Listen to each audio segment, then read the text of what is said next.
Hi and welcome back to our page. Getting CQC registration right starts with your policies. In this video, I will show you the complete list for domiciliary care and supported living in England. What good looks like in simple English and quick checks to pass first time. CQC will always ask for policies with your application. These documents prove you understand the regulations and already have systems to keep your people safe. If your policies are generic, out of date or incomplete, your application will slow down or fail. When policies are clear, current and tailored, you move faster and you feel inspection ready. Every policy should have the correct provider name, who is accountable for it, the date it was created and the date for review. Links to guidance must work. If you use a template, adapt it to your service type and regulated activities. Make the policy easy to find for staff and for people who use the service. Policies should match daily practice and link to training and audits. Here's some examples of some essential policies you should have. The first is your safeguarding policy. It should show clear reporting flows and timescales, must include local authority referral routes and when to call police. It should show training levels and learning records. Next is your complaints policy, which must show routes to complain and support in doing so, timeframes for acknowledgement, investigation and responses. Next is your recruitment and safe staffing policy, which must outline right to work, references, qualifications and DBS checks where needed. It must also include induction, probation, supervision and appraisal information, and reference to training matrices and expiry alerts. Next is your medicines management policy. This should include roles for prompts, assistance and administration with consent and capacity considered.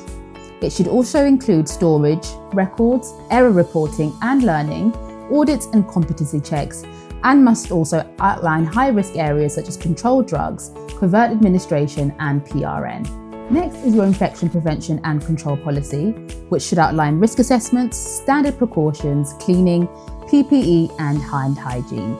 It should also include outbreak recognition and reporting, training, audits and action tracking. You also have your governance and quality assurance policy, which should overview audit calendars, KPIs, incident and complaint learning cycles, risk register and oversight, version control and review schedules. And lastly is consent and mental capacity policy.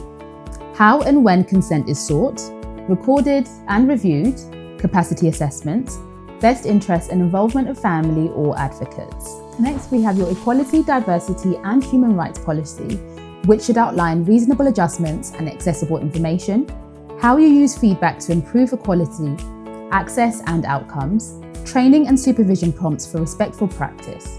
You also have your information governance and records policy, which should also overview secure storage, retention, role-based access and audit trails, subject access request processes, and breach reporting alignment between policy and daily record keeping procedures. You also have your statement of purpose.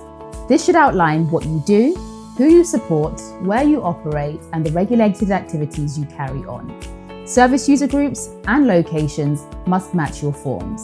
CQC scores at quality statement level. Make a one-page index that maps each policy to the key questions, the quality statements and the evidence categories you will use as proof. This turns your policy pack into inspection evidence. It also makes factual accuracy easy because you can pinpoint to the exact audit, note or outcome. Make sure to copy your exact provider name, locations and activities into every policy and into the statement of purpose. Replace placeholder text with the service-specific steps staff can follow on visits and in supported living settings. Add review dates and version control to every document and confirm where staff and people can access them. Link each policy to training and to an audit so you can prove it works in practice. For medicines and infection prevention, align content with national guidance so inspectors see familiar standards. Here are some scenarios where you can turn policy into practice. A double dose occurs with no harm.